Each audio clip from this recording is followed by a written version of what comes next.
কি ঘটেছে বলছে ডাইনি, তুমি ডাইনি আমাদেরকে খেয়ে নিচ্ছ,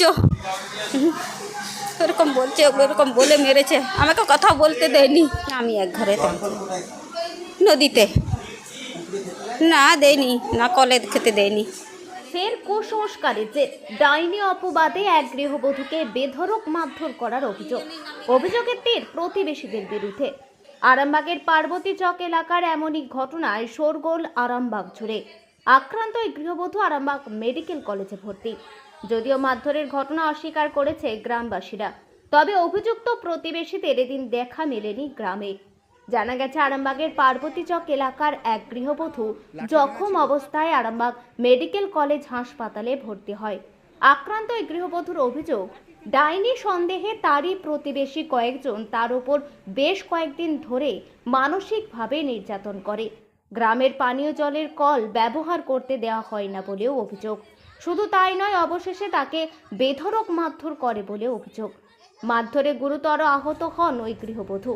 সেই অবস্থায় তাকে চিকিৎসার জন্য আরামবাগ মেডিকেল কলেজ হাসপাতালে ভর্তি করা হয়।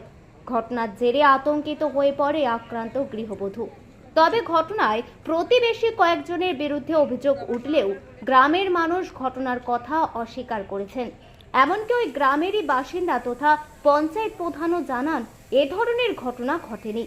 আক্রান্ত গৃহবধূ মিথ্যা অভিযোগ করছেন বলে পাল্টা দাবি করা হয়। তবে ঘটনায় অভিযোগ ওঠা প্রতিবেশীদের এদিন গ্রামে দেখা যায়নি।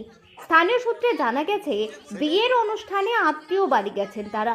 ঘটনায় অভিযোগ পাল্টা অভিযোগ, একে অপরের বিরুদ্ধে দোষারোপ করা হলেও বিজ্ঞানের যুগে ফের এ ধরনের কুসংস্কারের অভিযোগ উঠে আসতেই শোরগোল পড়ে আরামবাগ জুড়ে। কি ঘটেছে বলছে ডাইনি, তুমি ডাইনি আমাদেরকে খেয়ে নিচ্ছ,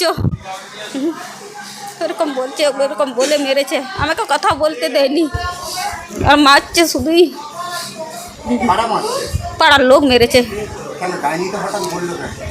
ডাইনিটা সবাই বলছে ডাইনি ডাইনি, কেন হঠাৎ বলছে আমি কোনো বুঝতে পারি। তো আমিও কাজের মানুষ, কাজ করছি খাচ্ছি। হ্যাঁ, আগে একবার মেরেছিল কোটা পাড়ার লোক, তারপরে এই তিনজনে মেরেছে। আজকে দুটোই আছে, মহিলা আর পুরুষ আছে। তা কোথায় লেগেছে গোটাই, আমি ওই মাথা ঘুরে গেলাম, আমি বুঝতে পারছি না। বাড়ির লোক কাজে চলে গেছে, দুটি ছেলে ছোট। পার্বতী চকে। বিরাট ঘটনা।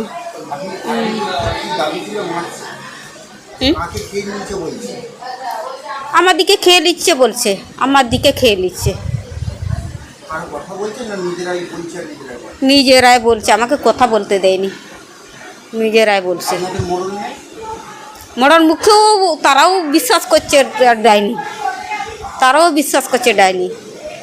আমাকে একবারই একা করে দিয়েছে, আমার পাড়াতে কেউ ভালোবাসেনি, সবাই বলছে ডাইনি।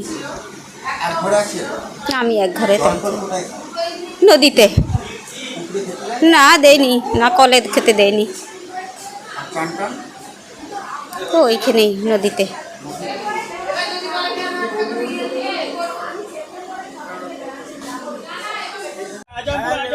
মারধর করা হয়নি তো, কালকে আমাদের বিয়ে বাড়ি পরশু থেকে হচ্ছে।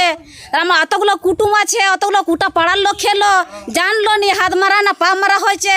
আর কি করে অবজন স্যার জানালো যে হাসপাতালে ভর্তি আছি, দুটো হাত ভেঙে গেছে।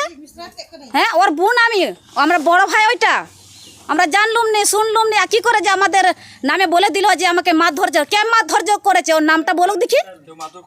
না, আমাদের কিছু হয়নি, আমরা জানিনি স্যার, সত্যি। এতগুলো লোক আমরা 10টা অবধি এখানে ভাত খাইছি, সকালে বিকেল থেকে 10টা অবধি ভাত খাইছি এখানে। গোটা পাড়ার লোক ভাত খেয়েছে এখানে, বিয়ে বাড়িতে হলো। ওইটা তো কি করে জানলো? তোমরা এসছো বলে এখন আমাদেরকে দেখাচ্ছি, আমরা জানিনি সেটাও। আরো পাড়ার লোককে জিজ্ঞাসা করো, বাচ্চা যদি আমরা যদি বলি যে না তাহলে মিথ্যে কথা বলছে, তাহলে আরো পাড়ার লোক আছে। না না না, কিচ্ছু ঘটনা হয়নি, কিচ্ছু হয়নি, কিচ্ছু না না, ডাইনি ফাইনি আমাদের গল্পও না, গজল্লাও নেই। আমাদের বিয়ে বাড়ি যে এতগুলো কুটুম জন এসে কি করে বিদায় করবো, কি করে আমাদের সংযোগ চলবে, সেটা আমাদের চিন্তা। আমাদের কার সঙ্গে লগড় চগড় কিছুই নাই। আমার নাম অঞ্জলি মুর্মু।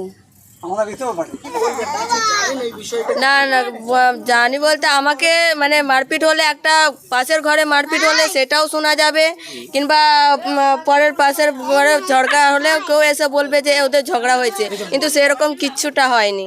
আমরা কাল পরশু থেকে এখানেই আছি, কিছু মানে কিছু ঝগড়া ফগড়া কিছুই হয়নি। আমার যা হয়, আমাদের নিজের বংশ যা হয়। হ্যাঁ হ্যাঁ হ্যাঁ হ্যাঁ,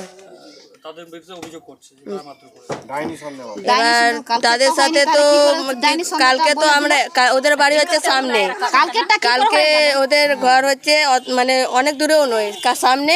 মারপিট হলে আমরা শুনতে পেতাম। আমরা কালকে খাওয়া দাওয়া হচ্ছিল, তো জামাই যেহেতু যাবে, খাওয়া দাওয়া হচ্ছিল, তাহলে আমরা 12, 1, 2 অবধি আমরা জেগেছিলাম। তারপরে আর জানি না, আমাদেরকে বলেও না। আমার নাম পূর্ণিমা মান্ডি, সালেপুর ওয়ানের প্রধান। নমস্কার, আমি অরূপকান্তি দিগার, আরামবাগ লোকসভা কেন্দ্রের গোঘাট বিধানসভার অন্তর্গত দায়রাপুর গ্রামের বাসিন্দা। আমি একজন ভারতীয় জনতা পার্টির মনোনীত, আরামবাগ লোকসভা কেন্দ্রের মনোনীত বিজেপির প্রার্থী। তাই বিকশিত ভারত গড়তে, মোদিজির হাত শক্ত করতে আপনারা বিপুল ভোটে পদ্মফুল চিহ্নে ভোট দিয়ে জয়যুক্ত করুন।